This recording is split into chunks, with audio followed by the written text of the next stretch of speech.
जय श्री राधे। पूज्य श्री सद्गुरुदेव भगवान के चरणों में प्रणाम। आज पूज्य श्री राधा बाबा कहते हैं, किसी वस्तु के अभाव का अनुभव होने पर ही कामना उत्पन्न होती है। लोभ में और काम में इतना ही अंतर है कि लोभ उस वस्तु की सत्ता का अनुभव कराता है और परिवर्धन की मांग करता है, और कामना वस्तु के अभाव की अनुभूति कराती है और उसकी पूर्ति की अपेक्षा रखती है।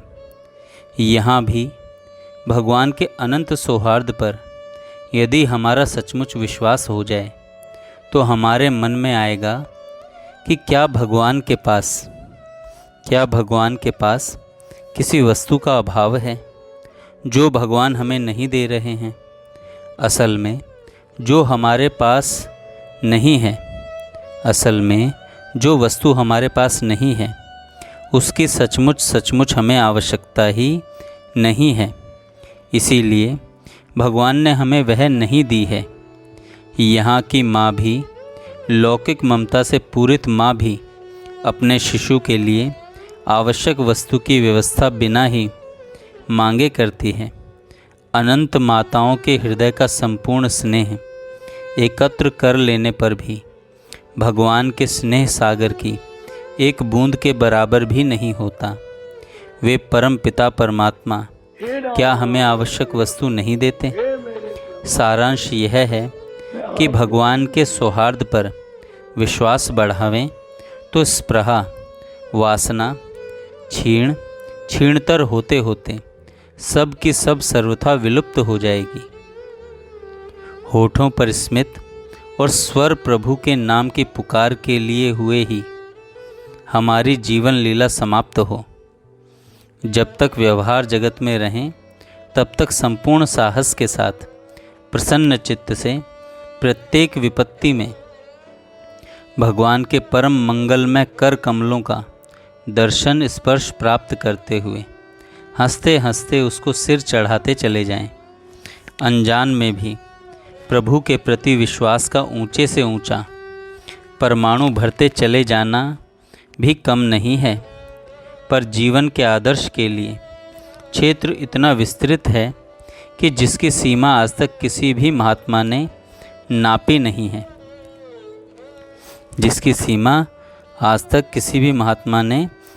नहीं है।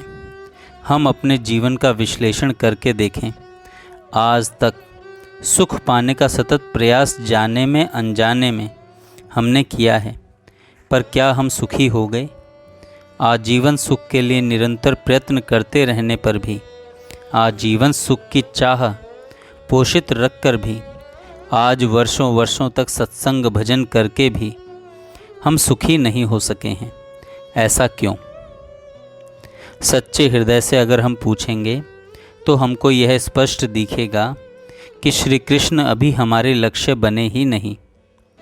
हमारी कल्पना से प्रसूत जो सुख की वृत्ति है, श्री कृष्ण उसके साधन मात्र हैं, पर उनका एक चिन्मय विलास अनादिकाल से चल रहा है, अनंत काल तक चलता रहेगा।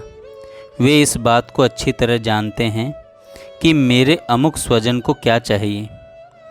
उनके निर्णय में कभी भ्रम का समावेश हो ही नहीं सकता। जैसे हम अपने बच्चों के लिए निर्णय कर लेते हैं और तुरंत ही उसकी इच्छित वस्तु उसे देने का संकल्प हमारे मन में जगता है और व्यवस्था भी करने का प्रयत्न करते हैं, क्योंकि हमारे मन में प्रभु के अनंत अपरिसीम निराविल प्यार का प्रतिबिंब ही आता है, जो बच्चों को प्यार देने के लिए उद्विग्न हो बैठता है। प्यार का स्वरूप ही होता है सर्वथा सर्वांश में जिसको प्यार करें उसको सर्वथा सर्वांश में सुखी करने का प्रयास करें, सुखी करता रहे। श्री कृष्ण के स्वरूप में यह प्यार अनंत अपरिसीम मात्रा में अनंत सागर की तरह लहरा रहा है। उसी का प्रतिबिंब हमारे मन में जागृत होता है। हम अपने बच्चे को सुख पहुंचाने की चेष्टा करते हैं, किंतु एक वस्तु की चाह पूरी होते ही बच्चा दूसरी वस्तु की चाह करने लगा। ऐसा क्यों होता है? ऐसा इसलिए होता है कि वास्तव में जिस वस्तु की मांग उस बच्चे ने की थी, उसमें पूर्ण सुख की उपलब्धि उसे नहीं हुई। तुरंत ही उसके मन में, अज्ञात मन में, नवीन सुख की अभिलाषा जगी और उसके अनुसार उसकी मांग फिर हुई। अर्थात एक नवीन सुख की अभिलाषा, उसकी मांग, उसकी पूर्ति और फिर नए सुख की अभिलाषा, उसकी मांग, उसकी पूर्ति, यही क्रम चलता रहता है।